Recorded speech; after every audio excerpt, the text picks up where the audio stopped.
நிற்கிற மாதிரி இந்த பெயிண்டிங் பேர் வந்து மௌலின் டே லா கெலாட்டே. மௌலின் டே லா கெலாட்டே. ஸோ டைட்டில் மௌலின் டே லா கெலாட்டே யார் வரைஞ்சிருந்தாருனாக்கா ஆகஸ்டே ரெனாய்ர். எந்த மீடியமில் வரைஞ்சிருக்காருனாக்கா ஆயில் ஆன் கேன்வாஸ். கேன்வாஸ் மேலே ஆயில் வச்சு வரைஞ்சிருக்காரு. பீரியட் எப்போ வரைஞ்சிருக்காருனாக்கா 1876 வரைஞ்சிருக்காரு. ஸ்டைல் என்னன்னாக்கா இம்ப்ரெஷனிசம். கலெக்ஷன் இந்த கலெக்ஷன் எங்கே வச்சுருக்காங்க? பாரிஸில் வச்சுருக்காங்க. எந்த மியூசியம்னாக்கா மியூசி தே ல இம்ப்ரெஷனிசம்ங்கிற இடத்துல மியூசியமில் பாரிஸில் வச்சுருக்காங்க.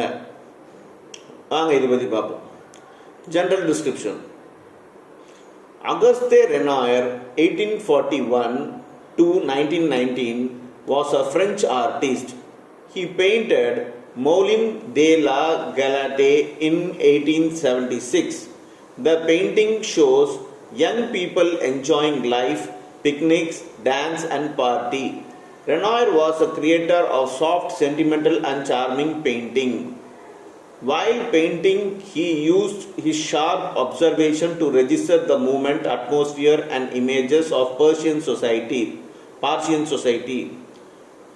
He used shades of purples, white and blue tones to unite the modeling of figures dressed in fashionable clothes.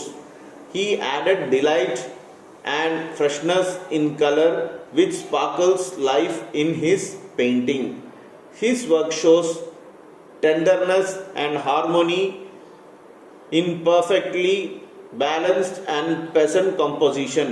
Renoir prefers to paint group composition, portraits of female model studies.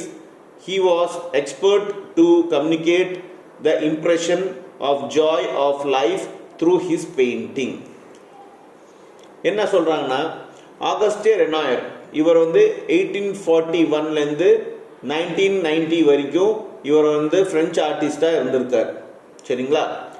Our paint பண்ணதில் மௌலின் டே லா கலாட்டே இது வந்து 1876 அவர் வந்து paint பண்ணார். இதில் அவர் என்ன காட்டுறாருன்னா இந்த பெயிண்டிங்கில் நிறைய மக்கள் பார்த்தீங்கன்னாக்கா அவங்க லைஃப்பை என்ஜாய் பண்ணுறாங்க, பிக்னிக்கு போயிருக்க மாதிரியும் டான்ஸ் பார்ட்டி பண்ணுற மாதிரியும் அந்த பெயிண்டிங்கில் அவர் வரைஞ்சிருப்பார்.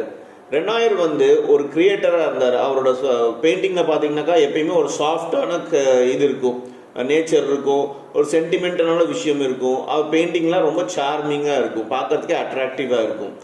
இவரோட பெயிண்டில் பார்த்தீங்கன்னாக்கா இவர் எப்பயுமே ஒரு அப்சர்வேஷன் ரொம்ப ஷார்ப்பாக பண்ணுவார். அவர் சுற்றி இருக்க விஷயத்த எல்லாமே ரொம்ப ஷார்ப்பாக அப்சர்வ் பண்ணிட்டு அந்த ஒவ்வொரு மூமெண்ட்ஸையும் பார்த்தீங்கன்னாக்கா அதோட அட்மாஸ்பியர் எல்லாமே இந்த